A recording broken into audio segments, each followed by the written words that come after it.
Hello guys, নমস্কার, good evening. এখন good evening হলো। আমি এই ভিডিওটা কিন্তু দুপুরে করেছিলাম, সকালের বেলা খাওয়া দাওয়া করে তারপরে ভিডিও বানাইলাম।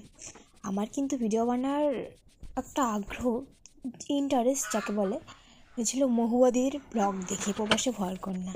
খুব সুন্দর, মানে এত সুন্দর করে গুছানো একটি ভিডিও, কত সুন্দর কথা, কি আর বলি। তারপর আগ্রহ থেকেই যে না শুরু করেই দিই ভিডিওর বানাটা। কি আর বানাবো ভাবতে ভাবতে যে দিদি যেমন করে বাড়ির কাজগুলোই শেয়ার করে, মনে হয় গ্রামের মেয়েগুলাও কাজ করে কত ধরনের। শুধু যে বলে বাবার বাড়িতে মহারানীর মতো রানীর মতো থাকে মেয়েগুলা, সেটা কিন্তু নয়। মেয়েরা বাপের বাড়িতেও কাজ করে, বাবা মাদের একটু হেল্প করার জন্য। আর আমি যেহেতু একাই বর্তমান, মা বাবা আমি, দিদিরা ছিল বিয়ে হয়ে গেছে, সেহেতু আমাকে তো মা বাবার হেল্প করতে হবে, তাই না?